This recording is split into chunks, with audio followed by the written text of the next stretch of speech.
So I've been watching some Twilight Zone episodes from the 80s, and this one is pretty interesting. And it's directed by Wes Craven, and it stars Ralphie's mom from The Christmas Story. Penny is an overwhelmed homemaker, taking care of too many kids and a husband that apparently can't do anything. Now these kids are way too much. Okay, one of the kids finds a snake in the driveway and thinks it'd be really cool to just prank Penny. This kid puts a snake in the skillet. Okay, he puts a snake in the breakfast that they're about to eat. I don't know how I would react to a snake in my breakfast. Everyone's getting kicked out the house.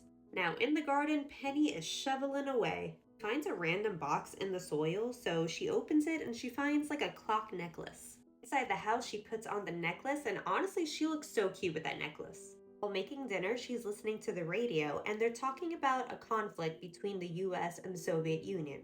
Penny couldn't care less about any of that stuff, and she turns it off. Now, these kids are being too damn loud, getting into everything. On top of that, her husband comes in like, "Oh, you were supposed to sew this. I have softball practice," as if Penny doesn't have a million things to do. I don't know how housewives do it. Okay, someone's getting kicked out the house. But she finally yells out, "Shut up!"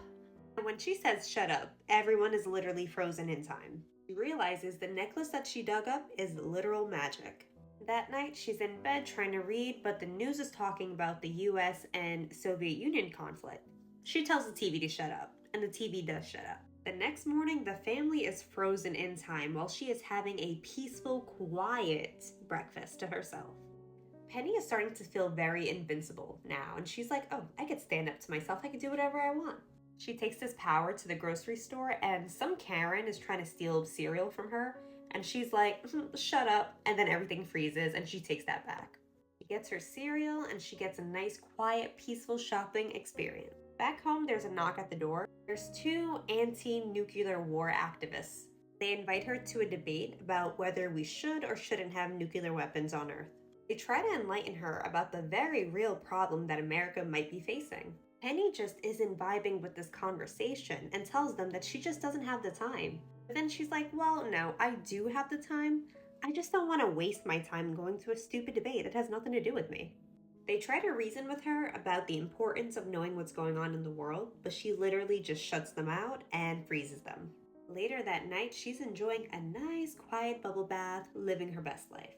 Her husband's in the bedroom fussing with the radio, and he calls her in. She almost shuts him up until she hears one of those emergency broadcast alerts go off. Her husband is shouting for her to get in the bedroom. Penny walks in on the radio announcing that the Soviet Union will be hitting the US airspace in a matter of minutes.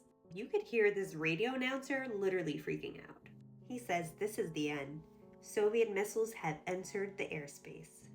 The kids come in and everyone is just visibly shaking and inconsolable. Penny doesn't know how to handle the situation but to shut everything up. Walks out the house and enters the city where everything and everyone is just frozen. Now some people are looking up and pointing up. Penny looks up too, and what she sees is a literal nuclear bomb ready to land. There are two morals of the story. One, life is too short to not tell some people to shut the fuck up. So wherever you are in the day, you still have enough time to tell somebody to shut the fuck up. Secondly, it is so not cool to not know what's going on in the world. Shutting things out because it doesn't affect you yet, or is going to put a damper on your day, is just not it. I mean, certain people in office have the nuclear codes. That's something to be aware of.